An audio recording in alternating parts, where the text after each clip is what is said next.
हमारे सनातन धर्म में संस्कारों का बड़ा महत्व है। यदि संस्कारहीन हम हैं तो हमारा कोई अस्तित्व नहीं है, कुछ नहीं है। इसलिए हमारे जीवन में धन हो ना हो, संस्कार होने चाहिए। इसलिए अपने बच्चों को क्या देना मेरी माँ? पैसा बाद में देना, प्रॉपर्टी बाद में लिखना, पहले क्या दे देना? संस्कार दोगे तो पैसे देने की जरूरत नहीं पड़ेगी। संस्कार दोगे तो कमा के खाएगा, और पैसे दे दोगे, संस्कार नहीं दोगे तो सब उड़ा देगा, तुम्हारी आंखों के सामने बर्बाद कर देगा।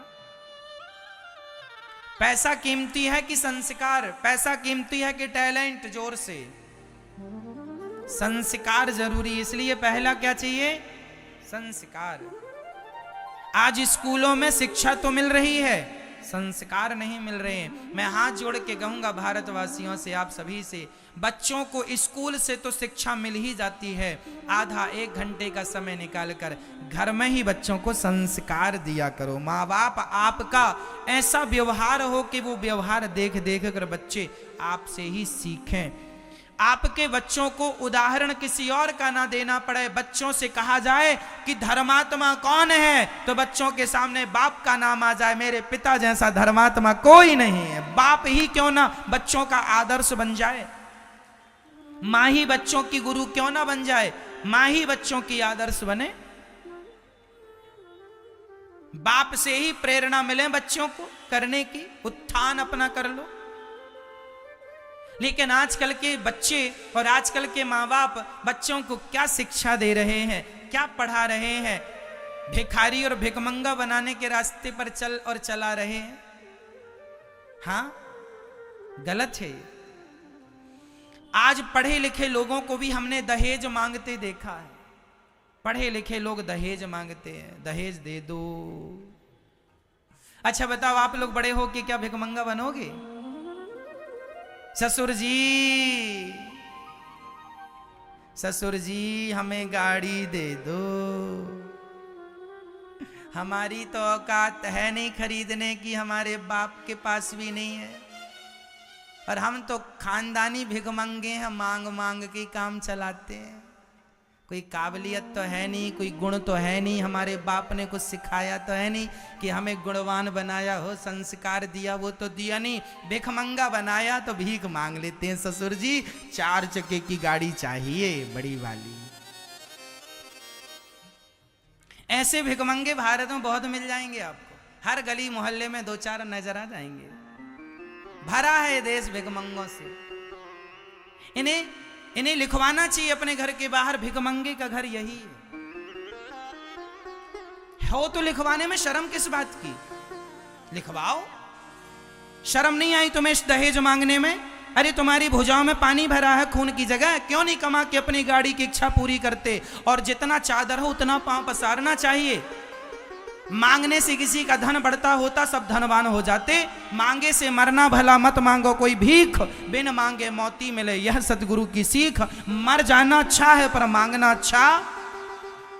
बच्चों को इतना योग्य बनाना, मेरी माँ पढ़ा लिखा कर इतना योग्य बनाना कि उन्हें किसी के सामने हाथ पसारने की जरूरत ना पड़े। वो अपने योग्यता के बल पर, अपनी काबिलियत के बल पर, अपने संस्कारों के बल पे गाड़ी बंगला जो चाहिए सब अपने बल पे बनाओ ना। क्या भीख मांगने खड़े हो गए? अरे शादी करके एक अच्छी लड़की लाओ, अच्छी दुल्हन लाओ, अच्छी बहू लाओ, संस्कारी लाओ। पैसा तो वैश्या भी कमा लेती है मांग मांग के, और तुम भी मांग रहे हो। इतना योग्य बनाओ अपने बच्चों को कि तुम्हारे यह बच्चे आज के बाद ये भिखमंगे ना पैदा करना। इससे अच्छा है ना ही पैदा करो। जननी जने तो भक्त जने, या दाता या सूर, या से तो बंध्या भली काहे गवावे नूर। अरे पैदा ही किया था तो शेर पैदा किया होता, गीदड़ों से देश को भर दिया। जहां देखो वहां भिखमंगे खड़े हैं मांगने के लिए। अभी चल रहा शादियों का सीजन, लोग रोज बोलियां लग रही हैं 10 लाख, 20 लाख, 25 लाख, 50 लाख। जो जितना बड़ा आदमी है उतना बड़ा मुंह फाड़ता है। पता नहीं बांध के ले जाएगा घर में, क्या करेगा। तुम्हारे जैसे भिखमंगों ने देश का नुकसान कर दिया। आज लोग बेटियां पैदा नहीं करते, पेट में ही मरवाने की कोशिश करते हैं, केवल इस चक्कर में कि बेटियां बहुत सारा खर्चा कराती हैं, दहेज इत्यादि देना पड़ता है। अरे दहेज की परंपरा ना होती तो बेटियां किसी बाप के लिए भार ना होती। भार तो वैसे भी नहीं है, पर दहेज के लिए माँ बाप को अपना घर भी बेचना पड़ता है। कितने बाप अपने घर मकान खेत को गिरवी रख देते हैं बेटियों के लिए। क्या यही रिश्ते हैं? क्या यही संबंध है? क्या यही तुम्हारी शिक्षा है? क्या यही तुम्हारे संस्कार हैं? अरे कब सीखोगे? 21वीं सदी आ गई, सोचे थे अब जाग जाएगा भारत, अब सीख लेगा भारत, लेकिन ये सीखने को तैयार नहीं है। 2021 आ गए, अभी भी भिखमंगे खत्म नहीं हुए, अभी भी दिनों दिन बढ़ते ही जा रहे हैं। तो मेरा सवाल माँ बाप से, पर तुमने बच्चों को क्या पढ़ाया है? क्यों पढ़ाया है इतना सारा? जब भिखमंगा ही बनाना था तो तुमसे अच्छे तो वो भिखारी हैं जो मंदिर के बाहर मांगते हैं, बेचारे वो तो 10 रुपए 20 रुपए में संतोष कर लेते हैं। तुम्हें तो 50 लाख में भी संतोष नहीं हो रहा है, फिर भी बेटियों का गला दबा दबा के मार डालते हो, कैरोसिन डाल के आग लगा देते हो। कितनी नहीं घटनाएं घट रही अखबार में, टीवी में, आए दिन आप सुन लेंगे कि दहेज के नाम पर बेटी को जिंदा जला दिया जाता है। क्या मेरे भारत में बेटियों को जिंदा नहीं जलाया गया दहेज के लिए? जवाब दो, कौन है उनकी हत्या का जिम्मेदार? ये दहेज है। इसलिए दहेज नाम की बीमारी को हम सभी मिटा दें, और ये तब मिटेगी जब मेरा देश जागरूक हो जाएगा, समझदार हो जाएगा। संकल्प लो, अब नहीं लेंगे कभी। बच्चों को योग्यता दो, काबिलियत दो, पढ़ाओ लिखाओ, संस्कारी बनाओ। क्या भिखारियों की लाइन में खड़ा कर दिया? और गाड़ी वाड़ी अपने बल से खरीदा करो। ससुर की गाड़ी पर बैठे हो, किसी ने पूछा गाड़ी किसकी है? मेरी है। हाँ, तेरी नहीं है, तू ड्राइवर है। गाड़ी ससुर की गाड़ी तू आजकल चला रहा है, ड्राइवर बना है। तुझे शर्म भी नहीं आती? हाँ? दूसरों की गाड़ी में बैठते चलता है।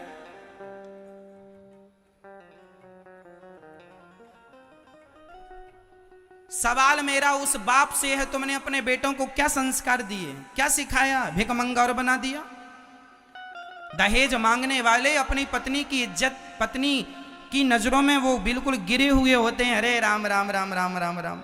वो लड़की सोचती होगी कैसे भिखमंगा से मेरे पिता ने शादी कर दी। मंडप के नीचे शुरू हो जाता है, ये दे दो वो दे दो। अब तो ठीक है, पहले के लोग मंडप के नीचे चैन दे दो, लो इसको चैन पहनने की शौक, मार एक थप्पड़ इसको, चैन उल्टा लटका उसको, मिर्ची का धुआं दो, चैन चाहिए तुझे, ले चैन। गाड़ी दे दो, गाड़ी। हाँ,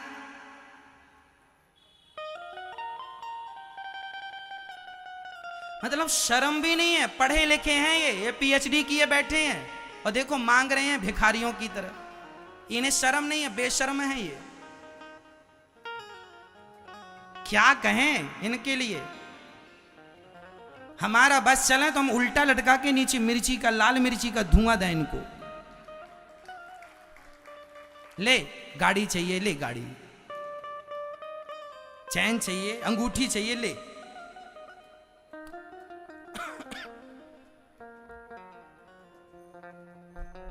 आप ही बताओ, क्या दहेज लेना आज 21वीं सदी में मेरे देश में जायज है, उचित है, लेना चाहिए?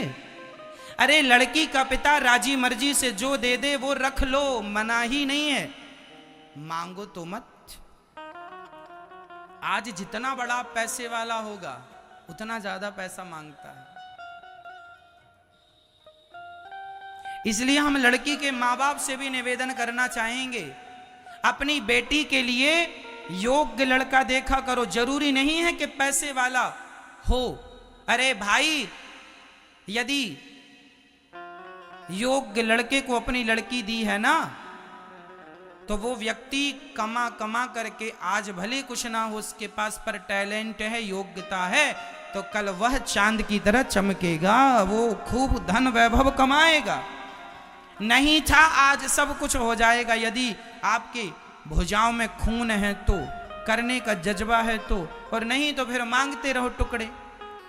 हर साल, हर 2-3 महीने में लड़की पत्नी से कह देता है, जरा बाप से 50,000 रुपए मांग लो, अपने पिताजी से मांग लिया, 1 लाख मांग लो, मांग लिया। कुछ नहीं करना पड़े, खटिया तोड़ रहे हैं बस, और मांग रहे हैं, ससुर के पैसों पर पल रहे हैं। अरे मेरी माँ सहारे, अरे जिंदगी जियो तो अपने बल पर जियो, सहारों पर कंधों पर तो जनाजे निकाले जाते हैं, कंधों पर तो जनाजे चलते हैं। तुम भी कंधों पर चल रहे हो तो मुर्दे ही तो हो। क्यों? जिंदगी जियो तो अपने बल पर जियो, सहारा, अरे सहारों पर जिए, सहारे पर जिए तो क्या जिए इस जिंदगानी को, सहारा दूसरों को दो, अमर कर लो कहानी को। सहारा हमें किसी का ना लेना पड़े, हम दूसरों का सहारा बने। इतना योग्य क्यों नहीं बनाते अपने आप को? कब बनाओगे? तारीख बता दो, कब बनाओगे? इसलिए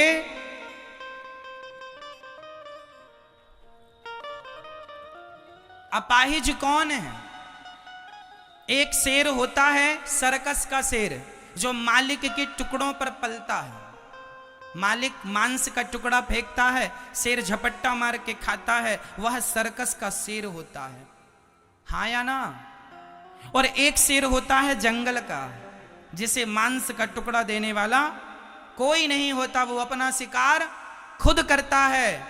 इसलिए जंगल का शेर और सर्कस के शेर में अंतर होता है। अब आपको क्या बनना है? यदि आप अपने बाप के टुकड़ों पर पल रहे हैं तो आप सर्कस के शेर हैं, और यदि आप अपने बल से कमा के अपना जीवन निर्वहन करते हैं तो आप जंगल के शेर हैं। मर्जी आपकी, आपको क्या बनना है? सर्कस का शेर बाप के टुकड़ों पर पलना है, या फिर पत्नी के टुकड़ों पर पलना है, या फिर ससुर के टुकड़ों पर पलना है, या फिर अपने बल से अपने जीवन को आगे बढ़ाना। मर्जी आपकी। उत्तमम स्वाजितम वित्तम मध्यमम पितुरर्जितम अधमम भ्रातृ वित्तम च स्त्री वित्तम अधमाधमम। खुद का कमाया हुआ धन सर्वश्रेष्ठ होता है। खुद का कमाया हुआ धन सबसे, बोलो, सबसे श्रेष्ठ धन कौन सा?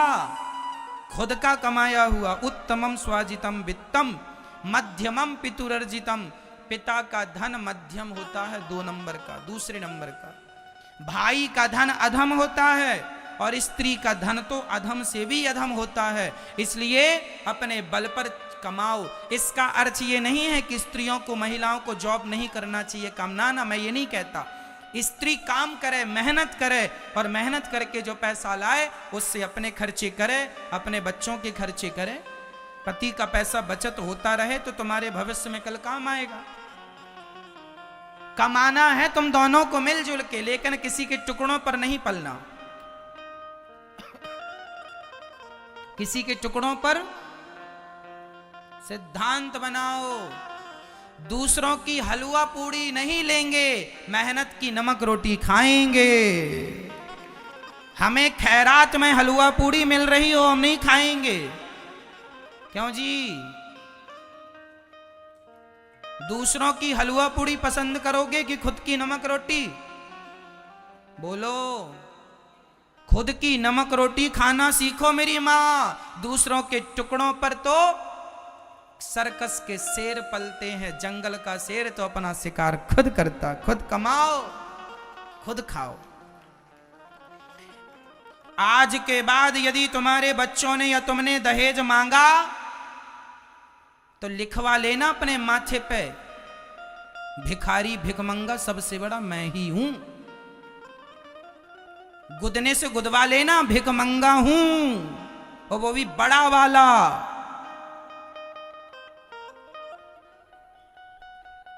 हाँ, मांगना मत। मर जाना अच्छा है पर मांगना अच्छा।